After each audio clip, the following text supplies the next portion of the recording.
All right, let's get our Facebook folks up in here before it's officially time to go. And we are here. There we go. Welcome in. Welcome in. It is Wednesday night. It's time for Mile High Insiders. And no, that is not Luke Patterson you see there with me. Luke had to take tonight off, so it's going to be Scott and I tonight for a breakfast for dinner on the Mile High Insiders. And I guess programming note on that, we're not going to be here tomorrow morning. Scott's getting a much-deserved day off, and I got to go figure out some things myself on my end. So consider tonight double packed. Scott, how you doing? This is Broncos for breakfast early is what this is. So that there's no Mile High Insiders tonight. This is Broncos for breakfast a little early is what this is. No, we're not. I said in the mortal words of the Hard Rock Thrash brand Corn, it's me again. Sorry, I'm not better looking. Yep. You're plenty good looking, Scott. That's okay.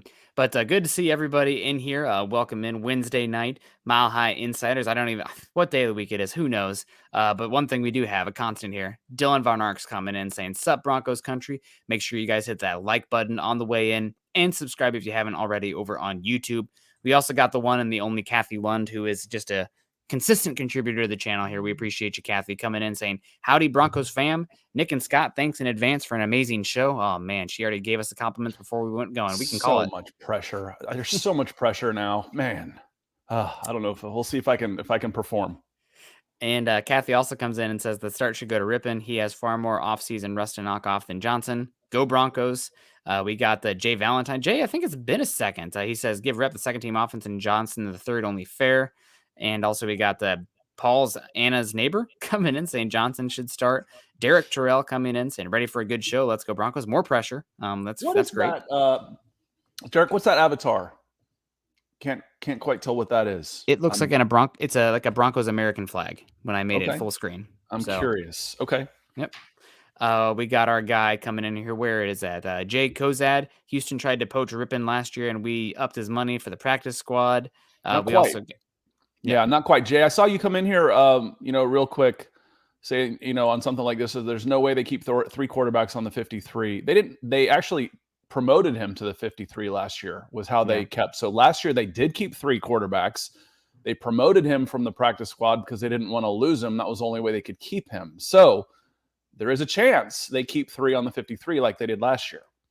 Yeah, a slight chance. We'll see what happens there. We got Kevin Gray coming in here saying, "Hey, Nick and Scott, I think Rippon, it'll be Rippons. Let's ride." And also we got William Canalano saying, "I wouldn't let any of these quarterbacks go anywhere so a team can pick them up, spy on our offensive scheme." Interesting. Diamond Rattler saying, "Boom, let's ride." Good to see a Diamond. Always looking swole there with the new picture. We got Judianne Palto. I got Palto right. Saying, "Good job.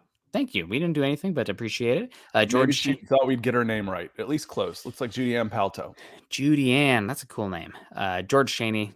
Fist bump. Good to see you. Big E Bronco. Good afternoon. Broncos for breakfast for dinner for Broncos crew. We got Michaela Israel, our Mile High Huddle ladies, of course, saying let's ride. David McElrath. Good evening, Broncos country. Nick and Scott. Good to see you, David. Dom. Good morning and evening, Broncos country. Andrew Morrow always coming to support, saying I want to see some Hinton packages just for fun. They got things to work on. I don't know. It is preseason, but let's save that for the third preseason game. Ernie Mays. Now we can start talking about every team but the Broncos. No, I'm just kidding, Ernie. Like the razz you there. Mike Gibbons in the house. Good to see it. Phil McLaughlin saying I'm finally catching a Broncos for breakfast live. Thanks for the stars, Phil. Appreciate you being the first one to break the ice, Phil. Thank you, sir. Yeah, getting us going 5 minutes in. God bless you. Also, Greg Smith coming in. Where are these good evening emojis? We talked about it last night, Greg. Good to see you in here.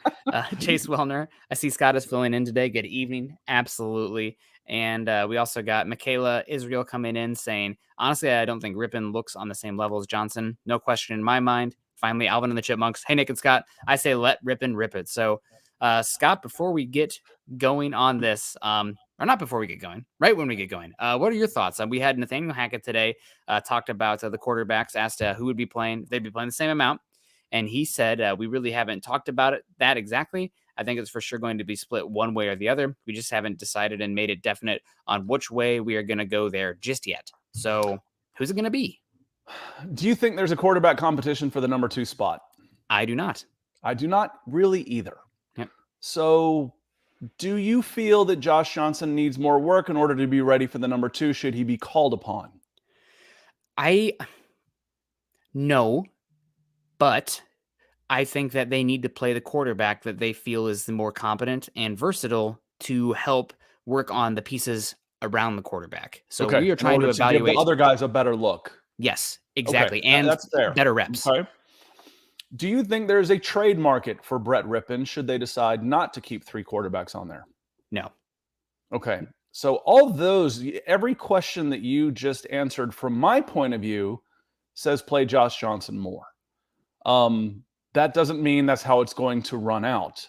I don't necessarily think there is a quarterback competition for the number 2 spot. I think it's Josh Johnson's. Mhm. I think if there was any question, he pretty much sewed it up in the first preseason game. He is much more similar to Russell Wilson than Brett Rippon. Brett Rippon is a coach in the waiting. We've said this a bunch of times. He's just not necessarily an NFL quarterback. Where, is Josh Johnson again? So everything to me points to, okay, let's have Josh Johnson out there. And if you're worried about losing your number 2 quarterback in the preseason, my goodness, that's overly paranoid. But again, how much work do you think they're going to need? How much do you really hate the preseason Nathaniel Hackett? How valuable do you think Josh Johnson is to this team? All those questions need to be answered. But for me, I'd probably play, if I'm going because he said it's going to be split one way or the other, I would probably go 3 quarters to the backup and a quarter to the third string. Yep. I agree with you on that one. We got Andrew Morrow breaking the super chat ice here, flashing orange on us, 1999, saying you guys are great. God bless and go Broncos. Thank you so much, Andrew. We really appreciate that. Man, super nice of you to come in and support us like that and help keep the lights on and a little bit of a infighting between the other episodes here. Getting us climbing the board here. But Andrew, thanks. I don't get a chance to say thank you to a lot of the night folks. So y'all are a reason I'm here 6 days a week now, and then some. If I'm not in front of the camera, I'm behind the camera. So let me have a chance to say, Andrew, thank you very much. And Michaela, thank you for coming in for some stars. Also, Michaela Israel hitting the stars on Facebook. So thank you very much. Awesome. And we got Kenneth Patterson coming in here saying Josh is the Teddy Bridgewater of backups. How many teams has he been on? 17. I think that's like more 17 professional teams. Yeah. I think that's a better stat for a backup quarterback than your starting quarterback. If your starting quarterback's had that's an issue. If you have a backup quarterback that keeps getting picked up, that probably says more positive about him than not. So I think it is Josh Johnson, and I know this is a small sample size. Brett Rippon, I think he throws a pretty 9 ball, but the velocity on the actual routes that require arm talent, the outbreakers, the ones where you have to fit it into a window, just don't see the gas from Rippon. And it's pretty obvious to me watching the 2 quarterbacks. Josh Johnson, what is he, 36 years old? Much more of a live arm, better athlete. Mm-hmm. I think also Russell Wilson was part of one of the factors of bringing Josh Johnson in here. I think Russell Wilson had an idea of who he wanted to come in and be a backup and work with. And I thought even though Rippon went against the 4th and 5th team, third team guys, Josh Johnson looks significantly better. And we keep talking about it. Rippon, smart guy, obviously stuck around for a bit, making some money as a professional. He's going to be a hell of an offensive coordinator, maybe even further at some point. I just don't think he has the tools that you want. And as far as I'm concerned, we've kept him, we've developed him for a while. I think his arm's a little bit better this year than it has been, but I don't think he's as good as Johnson for the offense, not as good of a quarterback. And then there's a phrase I've heard, I think, fairly recently, and it makes a lot of sense. It's like the coaches, you talk about developing, you can't put in them what God left out. It's just there's a certain amount of physical ability. There's a lot of amount of physical ability, not even a certain amount that you need to have, and it's just short on him, and that's okay. I just again, how much Nathaniel Hackett do you really hate the preseason? It's almost like, okay, if I'm in, man, he must hate me. I'm like, I don't want to play. I want to be seen as valuable in here. So, and Chase says, I think some are getting too sentimental about Rippon. That's part of it. When he's been with the team, he's like, hey, this is one of our own. And again, it begged the question for me last year. It's, you're not going to play this guy. What is the plan? That's my big question is, what is the plan for Brett Rippon? You're not grooming him to be an eventual starter. You're not really even grooming him to be a backup. But yet you promoted him to the 53 and gave him a raise last year. Why? I mean, it's got to be because you've got a plan for him down the future that may go beyond football. I mean, beyond, playing, beyond being, playing. We've talked about the Kellen Moore role. But on that note, and I think you may have made the best point of all, is to give everybody else the closest look possible. I want to have the best quarterback out there. And that makes a lot of sense. If the quarterback play, I want to have the best quarterback to simulate and give the other guys a fair look. Yep. Yeah, and is that fair? Not fair? I mean, who's to say exactly? But I think you're more interested in developing the offensive line, the running game, and the wide receivers that you have, because we still have a lot of questions about the wide receivers after the top three, and even excluding Montreal Washington. But you do want to get him the reps to develop as more of a wide receiver rather than just purely a specialist. So right now, I think it's Johnson, and not to totally bury Rippon, but seemed pretty night and day that he was better than Rippon, even though Rippon did have worse players around him. Although I think the offensive line run blocking performed better for Rippon than they did for Johnson. And the one that I can't get out of my head is that goal line situation with Rippon, which was just not good at all. Missed late on a lot throws. of timing routes, a lot of timing routes that were off time. And, I can forgive that a little bit. I get it. I just think, the sample size, it is a smaller sample size again for Johnson. He came out and he looked great. Again, I said it in the gut reaction, whatever we want to call it, that I see why this guy is 36 years old and still in the NFL. He's got tools. He showed them off. We haven't seen the bad side though. He hasn't been able to stick anywhere. So when do we see that part of things? We might not. If let him be a preseason hero and let Russell Wilson start 17 games. That's what we want. What we also like is, Gary Lees Palmer coming in, huge supporter of the show. Gary says, "Good afternoon, Nick and Scott. Do you think they put Brett on the practice squad? Go Broncos and let's ride." I think they'll try. Yeah. I think they would absolutely try. Don't you think so, Nick? Yeah, I do as well. And the thing about Brett at this point is he might be less valuable now than he was a year ago when the Texans tried to poach him, because he's going to have less years of control left. And at that point, what's the value? Is another year older. So cheap regardless though, man. Yeah. A second contract for him wouldn't break, $1.5 million. Yeah. And I don't want to be too harsh again, but let's say you lose Brett Rippon, you can probably find another Brett Rippon from another team or close to that. Maybe not the same, person or the developmental as far as what he does in the quarterback's room or working with the scout team, et cetera, et cetera. But again, we're talking a quarterback here who is borderline rosterable as far as the traits perspective go. And it seems like Johnson, again, looks significantly better than the likes of Brett Rippon in that first game. I think you should have Johnson play 30 or 75% of the snaps in this one and give Brett Rippon the entire third game. Showcase him. Maybe something happens here where you actually have to have a long and hard conversation and thought about keeping those guys. But I think you're doing a lot for Brett Rippon in that case as well, giving him a full game in that third one. So it's not, it can be positive still. Maybe somebody comes along and offers you a 5th round pick. Who knows? Yep. Who knows? Naj coming in orange. Love it, Naj. Hey, brothers, thoughts on keeping starters out during the preseason?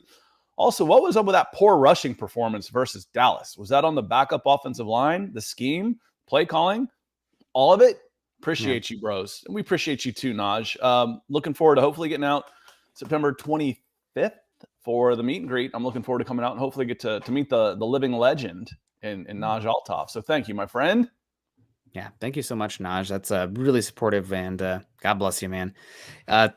So, yeah, what do we think here? Thoughts on keeping the starters out during preseason? I'm for it. I think there's some positions where you want the guys to get the reps. Like, I know a lot of people are saying at this point, put Baron Browner on ice. He looked good enough last week. If he gets hurt, it's going to suck. No doubt. Maybe start peeling him off of special teams reps here going forward if you can. But I think he should probably play the first half versus the Bills. And then when you're talking about that last preseason game, which, it's preseason game 3. Now think about it like preseason game 4, what it used to be when it's like the 4th and 5th string guys. Maybe you don't play Brown in that one, but I think in this game you still play him. Are there any other starters here that you think probably should be getting some run?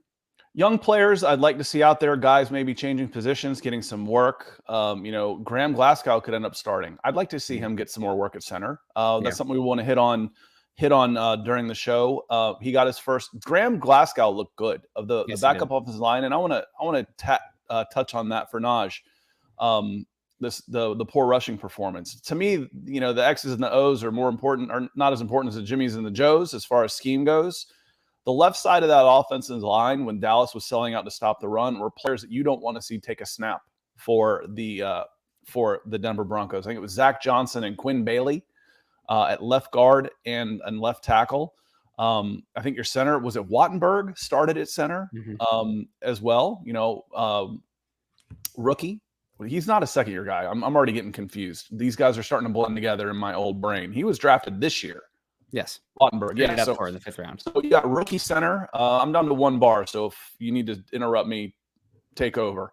Okay. You got a guy at left guard that isn't going to play. You got a guy at left tackle that isn't going to play. And you got Dallas Cowboys that were selling out to stop the run. I'm not too concerned. Give me Russell Wilson, Javonte Williams, Melvin Gordon, Garrett Bowles, Dalton Reisner, and Lloyd Cushenberry, or Graham Glasgow at center. Then let's talk about the running game a little more. I'm not too worried. Yeah. I mean, Nathaniel Hackett seemed worried about it. He's brought it up multiple times now in the meetings. That some of it was on the offensive line. I probably put 70% of the blame on the offensive line. I think Dallas gets some credit as well. It looked like they were, specifically trying to work on their run fits in that game and that game situation, leaving some space for the pass game. We saw that there. The tight ends deserve some blame here. The tight ends blocked, specifically Albert Okwuegbunam, really struggled in that regard. I know there's been talk of him improving as a blocker, but the tape that I saw, not all 22, so I'll give him that, but tape that I saw looked like the same guy who's struggling to reach his marks in protection and run blocking. And also the running backs. There's one running back who's not here anymore, but Max Borghi, few runs with him where there was space to be had and he ran into a defender or just couldn't get away. Legs moving fast, but not going anywhere very fast. So will be interesting to see how it plays out. And this is a solid Bills front seven. We'll see how the depth looks. It's always kind of hard to judge what these teams are when they're not playing their starters. But still, should be hopefully more of an emphasis in this game. Dave comes in. He says Facebook is broken. It's so hard to get into the live video, even fellas. Sorry to hear that. I'm going to drop the link to the YouTube in the chat. So if you're on YouTube, you're going to see it anyway. So multiple ways to come see us: Twitch, Twitter, YouTube, Facebook. So if one of them isn't working for you that well, hop on over and come see us. Come see us. Hey, give us a like while you're on there too. So and Mike, is this official? Randy Gradishar was not picked. Is that official? Yep, that is official. Sorry, dude. And sorry to Broncos country. I know that hurts. I feel for y'all, and nothing else to say. Yeah. It's a bummer. Definitely deserved it, but just continues to be an issue. So sucks, but hopefully one day. Gradishar not being picked for the Hall of Fame is a travesty. Yes, it is, Mike Homner. I agree with you 100%. We also got Phil McLaughlin coming in over on Facebook now saying, do you think we'll see the starters that are available play any downs in preseason? I think there are a few starters that we're going to continue to see play some snaps going forward. On defense, the only guy that I can think that's a starter that should be getting some reps right now, just getting his feet wet going forward, is Joe Schobert. Almost everybody else, though, I'm like, Darby, no. Patrick Surtain, no. Kareem Jackson, no. Justin Simmons, no. I'm still a little bit surprised that Deshaun Williams didn't get any run in that first game. Maybe we'll see Deshaun Williams get a little bit more in this game too. But Draymond Jones and DJ Jones, no. I've listed Josie Jewell, no. That's everybody on defense. It's a pretty veteran team, Nick. Yeah. Is the thing. Yeah. You don't have you don't have a rookie wide receiver out there that you're planning on starting. The young guy is Jerry Jeudy, as far as the starters out there. So you look at players that you might want to see get some extra work that could end up starting week one. Baron Browning could use some extra work at edge, and he could end up starting week one depending on the availability of Randy Gregory and Bradley Chubb. Graham Glasgow, again, I just mentioned him at center. He got some work with the ones today. Graham looked like the veteran who was once a $15 million a year guard with that second and third unit out there. He looked good. And it was, again, the surroundings are different, but he was coming off an injury and he looked good. And he's been praised by the coach. He got praised again today, working with the number ones, First time out there with the ones at center. Cushenberry wasn't just put in bubble wrap. Cushenberry has a little bit of an injury. That's an opening. That's an opening for Glasgow. Yep. So you could have Glasgow come out there and end up being a starter day one. You could have Baron Browning be out there being a starter day one. I would like to see both of them get some work in the preseason. Thank you for the question, Phil. Yeah, no, absolutely. It's will be interesting to see. I'm curious to see about Graham Glasgow. There's apparently been some buzz that Miners' pass protection and some of the assignments have been up and down, maybe a little bit erratic in that regard. So maybe that right guard position with Moody suffering the injury there, Natani Moody, maybe the right guard position, maybe Graham Glasgow comes sweeping back in here. We'll see what happens there. We got David McElrath saying, is coming in saying Nick and Scott Rippon should have an opportunity at the second string. The opportunity at the second string, as far as I'm concerned, is earned in the practice reps before that. It's not just kind of where these guys are brought in similar playing field. They've had a lot of data gathered to this point anyway. And it's not just on the practice field too. It's in the meeting room. So if Rippon doesn't start, if he does start in this game or, play 75%, 60%, awesome. Good for Rippon. We'll see how he looks. But if he doesn't, I think that should ring loudly as well as what's happened to this point with these two quarterbacks. Yeah, there's been talk that, he had played really well in camp because, to me, you start saying has he earned that spot where he should be getting some work with the Sioux? And that's why, David, I asked at the top of the show, do you think there's a legit competition for the number 2 quarterback spot right now? We both kind of said, no, we don't think so. It's pretty well sewn up.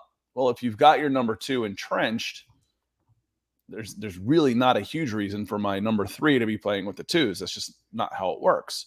But either way though, David, I would be okay with it. If Brett Rippon came out and started, I wouldn't be like, oh, this is silly. What a mistake. It's not that big a deal. Honestly, Brett Rippon is a competent player. He can come out, and if he were to start the game, I wouldn't be hemming and hawing and what is he doing? I'd say, okay, I get it. For sure. But if we're going to ask the question, we have, what would you do? What do you think should be done? I would have Josh Johnson out there with the 2s, with the guys trying to come up, which leads us to the next question from Andrew Baker. Andrew coming in with some stars. He says, hey, the Broncos for breakfast, boys, for dinner. Absolutely. Absolutely. I have breakfast. I have cereal for dinner about 4 nights a week anyway. Really? Yeah. What second or third string players need to show big this next game? Mile High Insiders for life. And, he's flexing too. So, Sonny. So thank you, Andrew. Thank you for the stars. Go ahead, Nick. I feel like I've been talking for at least 2 minutes straight. For me, the biggest player that I have questions about that needs to show big this next game, Michael Ojemudia, the third-year cornerback, third-round pick in the 2020 draft out of the University of Iowa. And he was apparently one of the darlings of OTAs, talked about a lot by the secondary coach, talked about Patrick Surtain, named him a few times in interviews and whatnot. And then in training camp, it's been a little bit up and down, obviously playing a lot of the Patrick Surtain reps and going from Surtain to Ojemudia as a no dip drop off. But then in the game against the Cowboys, seemed like he had one good play and then had one poor play, or one great play, one what are you doing play. So Michael Ojemudia, he needs to do well. Darby's already dealing with an injury coming right now. We know that Darby historically misses a lot of time. He's only played one season in his career where he has played all the available snaps or all the available games to him. So Ojemudia, guy who's probably going to be in line for some reps this season, needs to play better, needs to show big in this game, in my opinion. Going back to starters who I think should play, I'm going to wrap that into this question. For a starter that is a presumed starter that needs to show, or else he's going to find himself second or third team, is Albert Okwuegbunam. So I'm going to do a callback on that one. I'd like to see Albert Okwuegbunam play, a potential starter. I'd like to see him out there a little bit more this preseason. And I think he's a player that needs to play better in order to remain in the first team. As far as second and third string guys, I started thinking about where are the battles right now. Pretty good battle, Nick, at safety. Yeah, those are. I guess. I mean, I feel like the second string safeties are pretty well set, in my opinion.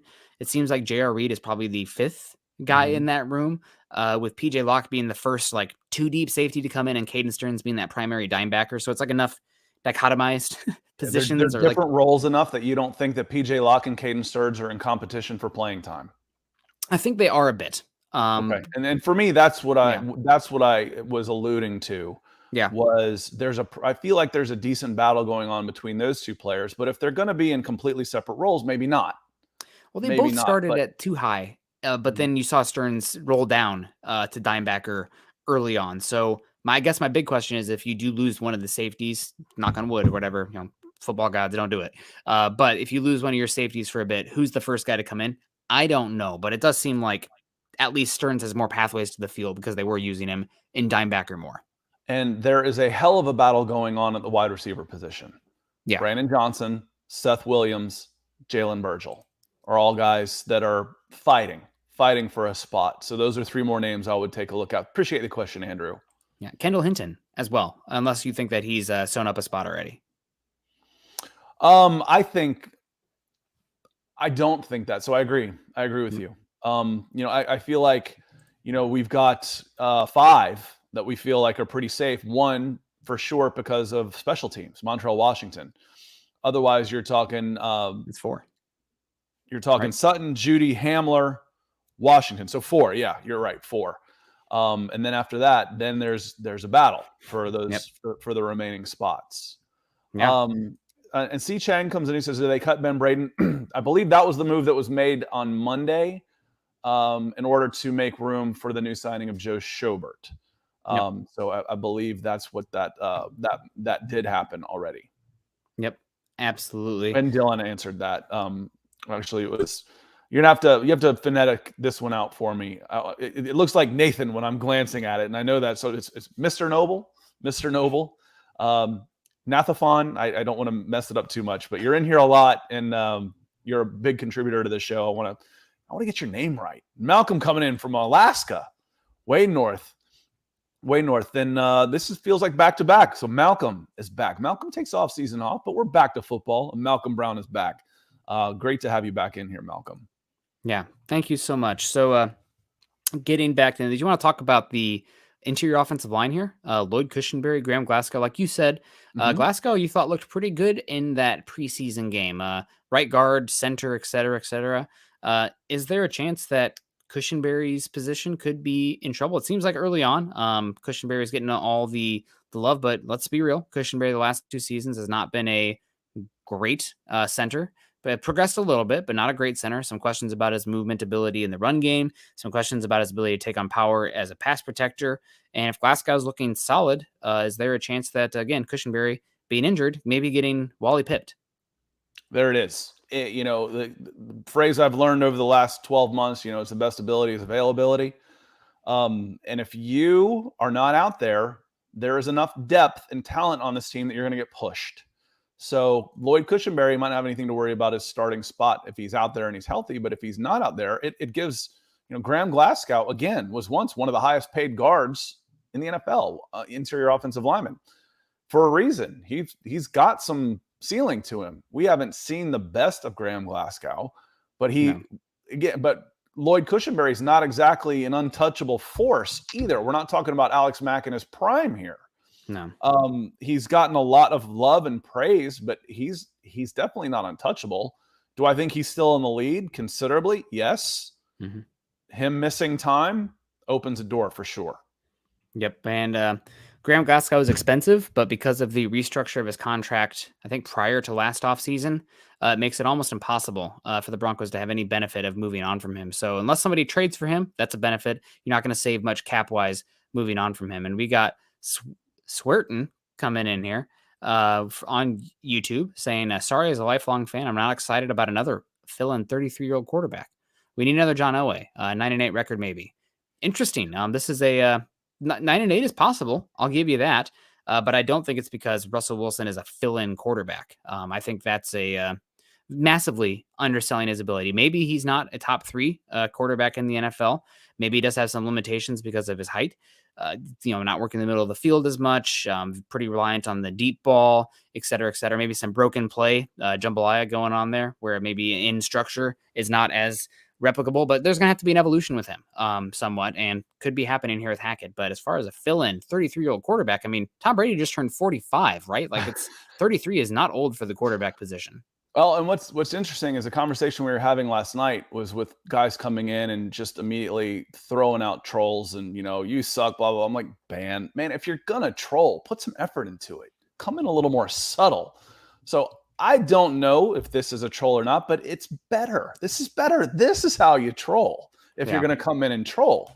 Now, John Elway, when I read this, I'm like, I thought he was actually putting down John Elway. We don't need another over-the-hill guy. John Elway was 37 when he won his first Super Bowl. 37. These guys were playing until they're 40. Russell Wilson's not a fill-in. Russell Wilson is a long-term answer. At least that's what you hope. Is he going to be that guy? 33. John Elway was 33 in 1993. And that was 25 years ago when they were still allowed to go after the quarterback and then go after his family. That was when the quarterback weren't protected like they are now. 33 is almost the prime of a quarterback these days. So I'm not too worried about it. I understand, if some of the narrative, Russell Wilson was carried by the defense, this, we'll see.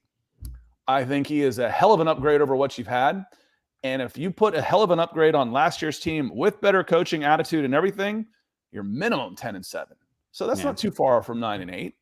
But no, I think I've pegged 11-6 is set down over under at 10.5. That's not too off from 9-8. But he says maybe 9-8. Maybe it's that good. I think 10-7 would be a little bit of a disappointment. 11-6 is the bar for me. Yeah, absolutely. I think if I was setting it right now, the over under, because again, you want to account for injuries and stuff, and there's just so many questions on the Bronco. I keep saying one of the most volatile teams in the league. But what does Vegas have, Matt? 9.5, 10? I think that's what Sounds Vegas about has. Right. Mm-hmm. That feels right from a better perspective. Now I'm taking the over, but what do I think I'm trying not to be me. I'm trying to have an out of body experience. What would somebody working in Vegas have the Broncos at? 9.5, 10 feels 10.5. Yep. Phil McLaughlin coming in on Facebook saying if Albert Okwuegbunam doesn't show better soon, what is he worth on the market? Do you remember the Duke Dawson trade a few years ago, Broncos country? Not you, Scott. You probably don't. You remember the name Duke Dawson, but he was traded for a former second-round pick from Florida, kind of a safety slot cornerback hybrid. Not a great athlete. Broncos traded, I think, a 6th-round pick for him on his rookie contract. And I think that's probably what you're talking about with Albert Okwuegbunam here. You spent a 5th-round pick. He hasn't shown out, but he's still got tools. Somebody, I think, is going to value him somewhat. So maybe you're talking about a 6th-round pick, but it's not going to be a lot. It might even be like you get a 5th back and you send Okwuegbunam in a 7. Yeah, and that's the thing is if he doesn't show better soon, that's the problem with when you want to trade guys, it's usually preceded by a bunch of negatives. Mm-hmm. If Albert O isn't doing well, it's he's old, expensive, and washed. Trade him. Well, you're not doing a very good sales job there. Who the hell wants old, expensive, and washed? I'm not saying that about Albert O. I see this a lot in just in the market in general. We don't want this guy, for this variety of reasons. We need to trade him. Well, you just set the market for him, right? Yep. So if he is with a grand opportunity to come in and take the starting position and he falters, there's not going to be a huge market for him. Can you spin him, as you said, for, a 6 maybe? That's what we were talking. Malcolm came in and had a very similar question. He throws in Malik Reed. Malik Reed and Albert O, what's the trade value? Malik Reed was available for not a ton of money considering the production he's had. I threw it out there the other day, but if you just look purely across the board at numbers, at stats, and you stack up Malik Reed to Randy Gregory, you take Malik Reed. And you couldn't get – Malik Reed was out on the open market and couldn't get much out there. He got a nice contract. I mean, don't get me wrong. He's still making 7 figures and has done well. But he was available, and the market wasn't very hot for him when he was free. Besides what you got to pay him. You don't have to trade for him is what I mean. The Broncos could match him, match whatever deal. So there's a little bit of context behind that. Yeah. Test him, test the resolve. Find, you can say, okay, we're going to offer you, 2 years, $6 million with the $2.5 million signing bonus. So you test a resolve. And as far as we know, there weren't any really concrete offers that were out there. So the trade value for Alberto and Malik Reed is pretty low. It's pretty low. Now, can you spin those guys each into a couple of day 3 picks, package those together and move up and get a 4th rounder, a 3rd rounder? Possibly. Yeah. Possibly. But it's not going to be a hot market. And that's the one that, just based on pure numbers, I'm surprised that Malik Reed didn't have a little bit higher of a value. You know, I saw him come across my Falcons feed. Someone said, yeah, this guy had 8 sacks. We should be looking at him. I'm like, this is what my Broncos boys say about this guy. And they're like, crap, never mind. And the market kind of bore that out as well. Yeah, and I mean, he's a very good. You love to have him as your 4th or 5th edge rusher. Sure. That's amazing. But Broncos, moving Browning to edge, signing Randy Gregory, drafting Nick Bonito, all of which does not bode well to being big on Malik Reed's long-term future. If you can, let's say it's the same thing. Remember the Stephen Weatherly trade last year? I think the Broncos sent a 5th round pick and they got Weatherly in a 7th. That seems like a Malik Reed-esque kind of move where a team maybe has an injury at edge rusher or something like that and then makes that kind of move. So we'll see here how that plays out, but it'll be interesting. Had a comment coming in here from William that I wanted to get into saying, for the people saying we're going to kill Seattle, just calm down and keep saying we're going to have to work out the kinks in offense, especially early. And then we had a comment coming in here from somebody saying that they're going to have to lean on the run game early on at first. And I used to agree with you on this, William, but I think I said it this morning. I shifted my tune just a little bit. I don't think it's going to be the run game that's going to have to carry the passing game early. I think it's going to have to be the defense. The defense is shaping up looking pretty good. I'm excited about the prospects of the pass rush now that a lot of guys are answering questions. Randy Gregory's already practicing in pads. And also this has to do with the running game looking concerning early on and Nathaniel Hackett mentioning as such. Well, I'm excited to watch a team that wants to win games. Yeah. I know how silly that sounds. I'm excited to watch a team that wants to play to win on offense, play to win on defense. If you've got the ball, I want it. If I've got the ball, I want to make big plays. I want to score. I'll grind the clock out and move it as I need to. But I'm looking forward to some attack-minded football. That's what I'm looking forward to. And I feel like that's what we're going to get, Nick. Yeah. No, I agree with you as well. There still might be somewhat of a not putting your foot fully on the gas early on. And part of that is, protecting the football a bit. You don't want to turn it over, especially if your defense is playing well. You don't want to give how do you lose against a bad Seahawks team and a bad Houston team? Is making some stupid turnovers early and then you're down 14-0 before the first quarter is over and trying to dig out. That's when you're in trouble. Obviously, you don't want to go out there and play, super duper conservative, but you don't want to. I feel like Nathaniel Hackett and Ejiro Evero's conservative would be hair on fire for Vic Fangio and Pat Shurmur. So it's relative. It's relative. Their conservative would be. We don't have to rehash what it was like watching that team last year, but even in a conservative offense, I still expect to see some shots downfield and some blitzes. Mm-hmm. That even playing conservatively, I still expect to see pressure and some attack-minded football. Yep, absolutely. I agree with you 100%. But again, I think it's going to be the defense that's probably going to have to keep the ships not afloat. That's the wrong way to put it, but steering the ship for a little bit the first quarter of the season while everything comes together. You've got more experience there as far as in the system playing together. When you change the quarterback, a lot of things changes for sure. And Big E comes in with a question. He says, Scott, I know you're an Atlanta fan, but after doing these pods with Nick, how big a Bronco fan have you become? And honestly, I think I talked about this morning. My fandom isn't really in football. I've been working professionally in football media, college football, professional football for over 20 years now. And I was always in the analysis side of things. I never covered a specific team ever. So I was pretty much as neutral as you could possibly be. And I came up with the phrase at the time, it's like, the longer you're in covering sports, you stop rooting for the names on the front of the jerseys, more you root for the names on the backs. And 2, I'm in the prediction business a lot, in analysis. I root for me. So I root for me to be right. When I am talking about Jonas Griffith, I thought he looked really good. And I think he is a guy that I think can come in and be a starter. So far, it's played out that way, and then he get hurt. I'm like, damn, that hurts me. If I think Jerry Jeudy can take a step up and make the next step and move forward and put some of his naysayers to put them away, my God, I want that to happen. I don't necessarily worry about the score as much. In that case, I'm rooting for me.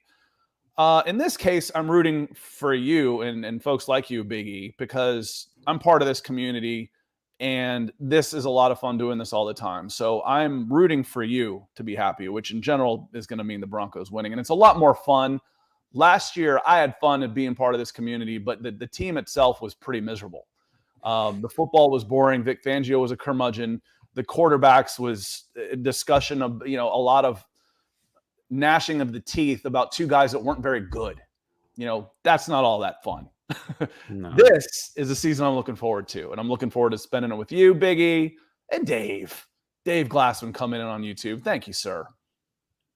Yeah, thank you so much, Dave. We appreciate you with the support there. And I see Greg corrected himself. He said first it was 10.5 for the over-under, and then it came down to now it's 9.5. So us saying, you said 10.5, 10. I said 9.5, 10. We're right there. Yeah, I said 10. 10 feels right to me. So you could probably find it. There's lots of Vegas lines. It's not just there might be one location, but there's lots of people setting odds out there. Yeah, absolutely. So we'll see what happens. And we got Ken Rose here. This is something that we didn't talk about so much here. Floor and ceiling for this team and the win-loss record. Let's dig into this a little bit. I'm curious your thoughts on this. I think this is probably a little, if we're actually talking floor and ceiling, I think this might be too low and too low on both accounts. Yeah, there's not enough variance in there. Now let's get the disclaimer out there first, Nick. Assuming everybody stays healthy. Yeah, assuming everybody stays healthy. If Russell Wilson, where's some wood I can knock on there, but just goodness. If Russell Wilson gets hurt early in the season and you're starting Johnson / Rippon for a majority of the season, you're talking about a team that's probably picking top 12, top 10. I mean, all bets are off. Yeah, you look at a line and it says off. That's what happens. Speaking of Vegas. Yep. So I think with Russell Wilson, your floor is probably, I think you're close there. I'd probably go 8 and 9, just because there's so much newness here. Let's say there's dissent in the locker room. Let's say the defense kind of falls apart. You have a lot of first-time coaches and coordinators say the offensive line is god-awful, and the division being as tough as it is. For floor, we're talking about floor, happens 5% of the time, if lower. Worst case. 8 and 9. Yeah, worst case, 8 wins. Ceiling, though, I think that maybe 13. 13 and 4 feels pretty high for ceiling. That's everything clicking. Defense is like, oh my gosh, this is a top 5 defense. Jerry Jeudy and Cortland Sutton emerge. Run game is awesome. So I'm going to put one game on each end of that for the floor and the ceiling. All right. So what's going to hold you back? Your schedule, maybe a little bit? Because, I'm thinking, I've said before that, okay, you're playing, the AFC West is loaded. They're going to beat each other up. Well, so what? Let's say the entire AFC West goes 3-3 against one another. That's still 14. There's still 14 more wins in there possibly, or 11 more wins in there. So, I mean, it's 14-3 as far as a ceiling. Everything goes spectacularly. Not just Russell Wilson clicks, but how about Randy Gregory comes in and turns into a second coming of LT? Bradley Chubb plays for his contract year and plays 17 games. And these guys combine for 30 sacks. Patrick Surtain steps up and becomes a second coming of Rod Woodson. Justin Simmons is back and they're attacking and he's just ball hawking and everything and getting in pick sixes because there's pressure coming from the edges. Oh, meanwhile, the center position takes care of itself. You got 2 upgrades at guard and the right tackle. Well, there's your floor right there. The right tackle is still a little bit scary for me. If you can get competency out of the right tackle, Russell Wilson there, you got 2 good running backs. You got receivers all over the place. Where is if everything goes right, where does it, there's your ceiling's 14. I mean, honestly. Yeah. That said, do I expect 14? No. I said I think not everything's going to go right and everything's going to go wrong.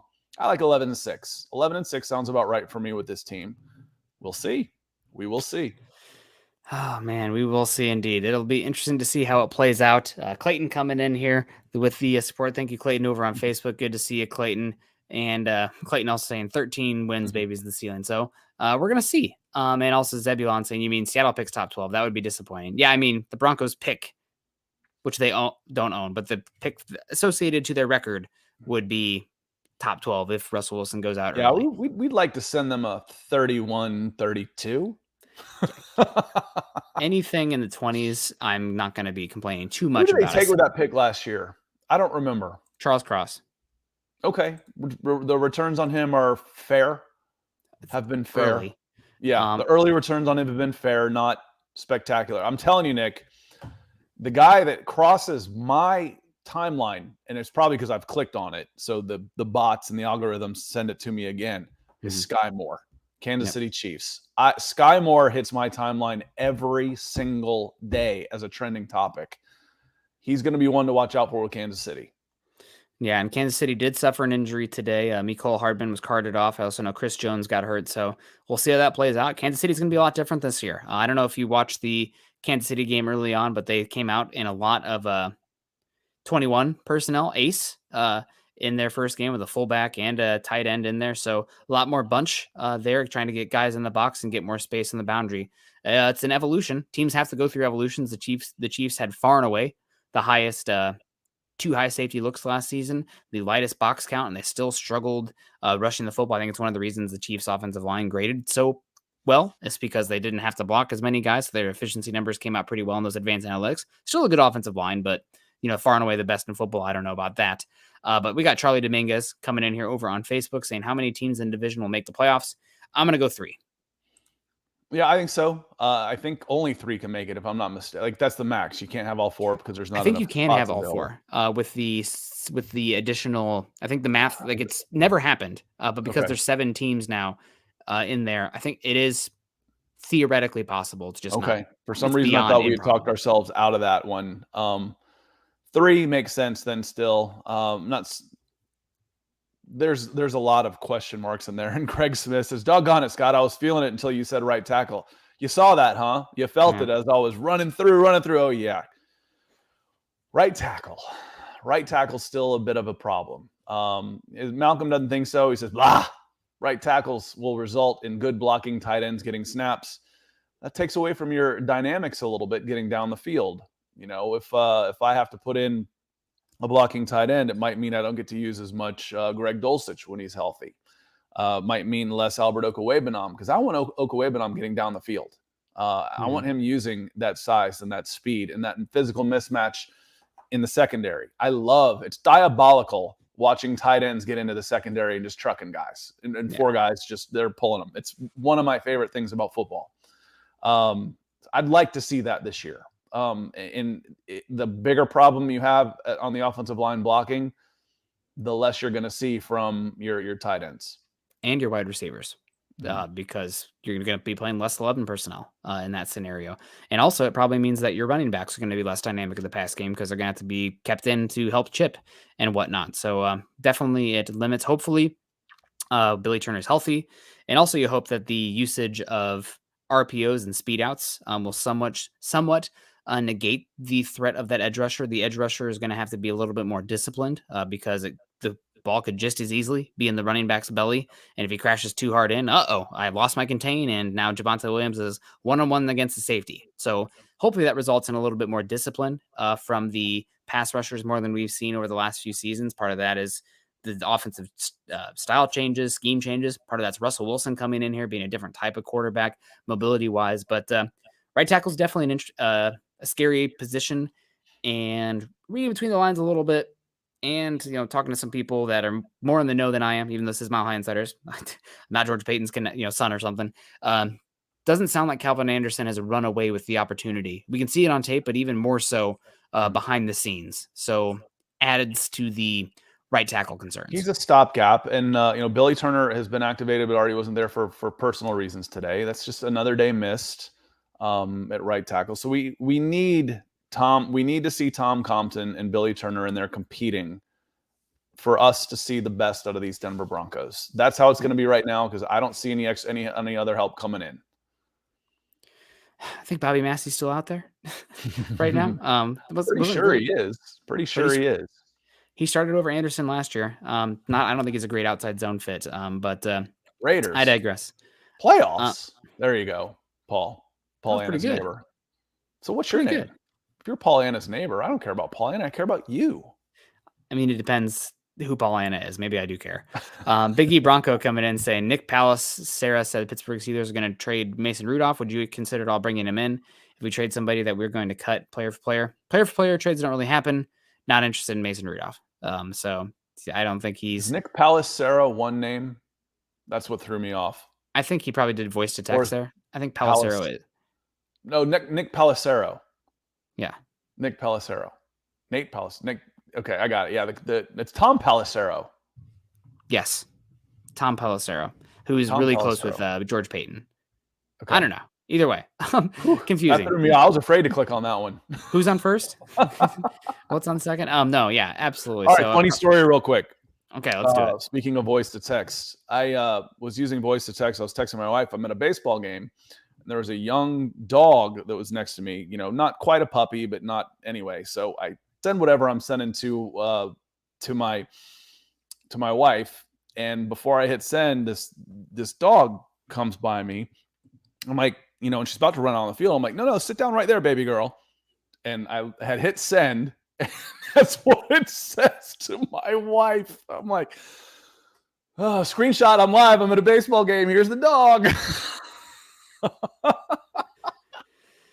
Oh, man. Yeah, voice to text. It feels like you can never get me. But that's okay. It's because I mumble.